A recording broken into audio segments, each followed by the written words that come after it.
The appeal court has ruled in favor of Governor Okezie-Ikpeazu in a suit challenging his stewardship on the grounds of inappropriate tax clearance by his PDP challenger, Uchechukwu Oga.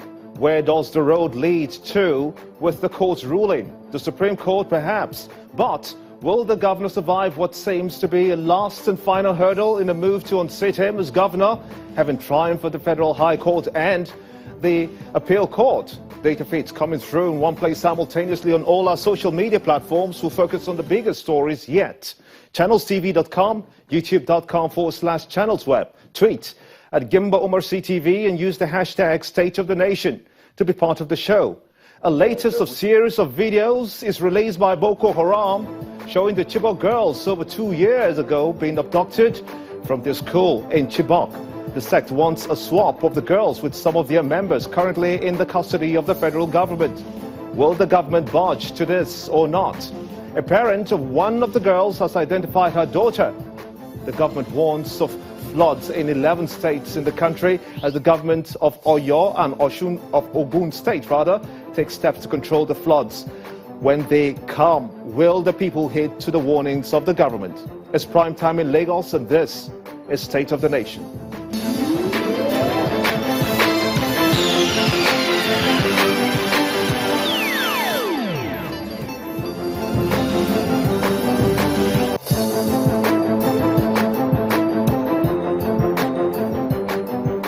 Welcome everyone in Nigeria and the rest of the world. I am Gimba Umar and this is State of the Nation. Right behind me, data feeds arriving all in one place simultaneously. Be part of the show. Use the hashtag State of the Nation and tweet at Gimba Umar CTV. Air your thoughts as you feel they come to you. The war on terror has recorded significant progress since the government took the war to the insurgents in the northeast, ransacking the Sambisa forest, thought to be the operational base of the insurgents, using airstrikes and foot soldiers to clean up remnants of the sect. About 800 of them are expected to undergo the process of de-radicalization, the government says. The latest of the action of the insurgents is the release of a video of the Chibok girls kidnapped in 2014 and asking for the release of some of the Boko Haram members in exchange for the girls. That video was linked to a journalist, Ahmed Selkida. Also involved is Ahmed Bolori and Wakil, the lady who, yes, of course, Wakil, the lady who was reported to have gone to the authorities to make herself clear after a declaration by the government for wanting these three. Yarima Shetima, he's the president of the Arawa Youth Consultative Forum. He joins me right here in the studio. I want to thank you so much indeed for coming on State of the Nation. Also from our Abuja studio, Muhammad Bulama, Borno State Commissioner for Information, joins us from Abuja. I want to thank you so much indeed for coming on State of the Nation as well. Let's begin with you in the studio, Alhaji Yarima.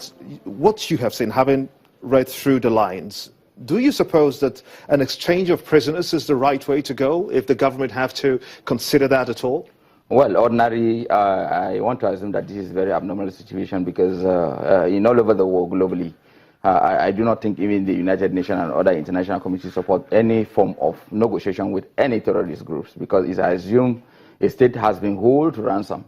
So it's expected that the government must be seen to be more serious, more proactive, and without even politicizing the issue. Over time, you could see that the whole thing has been politicized and a lot of things had happened. So to me, I don't think it is right. But if at the end of the day, this is the only thing Nigerians would do to buy peace by ensuring that they negotiate with the, in the absence of doing it and work it out, find the modalities to release these victims of Boko Haram is by buying the peace, by negotiating and also releasing the people, so be it. Let them release the people out. But to me, I don't think it is right morally. It is wrong. Let's talk to Muhammad Bulama in Abuja. We want to thank you so much indeed as well. What kind of negotiations do you suppose the government should be aiming at this time?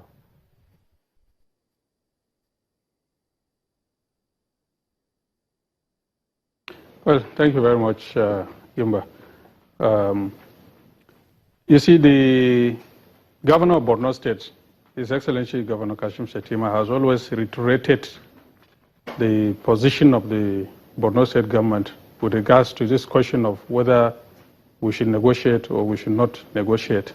And our position is that we should never discount or discountenance the importance of negotiation. while we still think that the military option is important, we cannot completely discountenance the option of negotiation. This has been the position of the Borno State government all this while. And as to whether or not the federal government should now negotiate with the Boko Haram sect for the release of these girls, as a government, our position is simple. All we want is the release of these girls. Whatever it takes for these poor little girls who have been in captivity for more than 2 years now, whatever it takes for them to secure their release is what we want. Okay, as a matter of fact, let me say that. On hold too, and come to Yerima in the studio here. The parents of the girls actually said that they do not want any bombings anymore. Do you support that this is a step that the government can take, considering the risks factor, stop the bombings? Well, I don't know if they are communicating properly with those who are actually mastermind. Are they talking on the side of government to stop the bombing? Or they're asking the government to stop the bombings. Well, I don't know what they stand for, on which basis they are talking about, but the fact of the matter is that over time we have allowed the whole thing to go out of hand. And as I speak with you, over time you can't be saying that you stop bombing when there's no option at hand right now. But also as I ask and I still speak on that direction of, they should also consider what the parents are saying. There should be rule of engagement so that they don't end up putting the life of the innocent Nigerians also at risk as a result of looking for a group of people. Now, let's talk about the video that was leaked. Ahmed Selkida, he's the one that has been in the eye of the storm when it comes to this. He was invited by the authorities and he has claimed that he has done no wrong. At some point, he was released by the army.